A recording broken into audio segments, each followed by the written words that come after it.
बिस्मिल्लाहिर्रहमानिर्रहीम, अस्सलाम वालेकुम। और आज ज़हीर केस की समाअत थी और उसकी अपडेट आपके साथ शेयर कर रहे हैं कि इस वक्त समाअत जो है वो जारी है और आपके साथ अपडेट दे रहे हैं कि जिब्रान नासिर साहब इस वक्त कमरे अदालत में मौजूद हैं। ज़हीर और शब्बीर पुलिस की सिक्योरिटी के साथ जो है वो भी कमरे अदालत के अंदर मौजूद हैं और इस वक्त समाअत चल रही है, बहस चल रही है और दलाइल दिए जा रहे हैं। देखते हैं आने वाले टाइम में क्या होता है।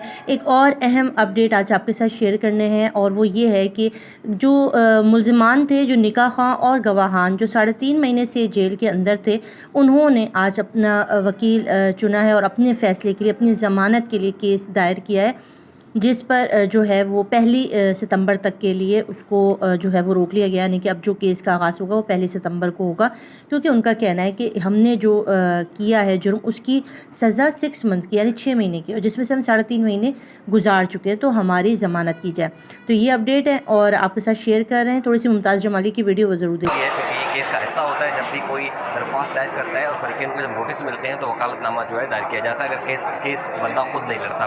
तो आज की समाअत में यह है कि उन्होंने वकालतनामा दायर कर दिया है। ज़हीर हुसैन एडवोकेट हैं, उन्होंने ये मौक़िफ़ अख्तियार किया है कि मुल्ज़िमान की दरख्वास्त ज़मानत की कॉपी उनको मौसूल नहीं हुई है। ज़हीर हुसैन वही एसोसिएट हैं जिब्रान नासिर के, जो यहाँ भी पेश होते हैं। उनका जिस पर अदालत ने मुल्ज़िमान के वकील को, मुद्दई को जो है दरख्वास्त की कापी फराहम करने की हिदायत कर दी है, जबकि अदालत ने 1 सितंबर को दलाइल तलब कर लिए हैं इस दरख्वास्त से मुतल्लिक। जबकि मुल्ज़िमान के जो वकील हैं आमिर न्याज़, उनका ये मौक़िफ़ है कि मुल्ज़िमान के जुर्म के हिसाब से 6 महीने सज़ा है, 3.5 माह ये जेल में काट चुके हैं। 1 सितंबर को दलाइल सुनकर फैसला करेंगे। ये जस्टिस सलाउद्दीन पावर के रिमार्क्स थे, जबकि ट्रायल कोर्ट ने दोनों मुल्ज़िमान की ये दरख्वास्त ज़मानत मुस्तरद कर दी थी।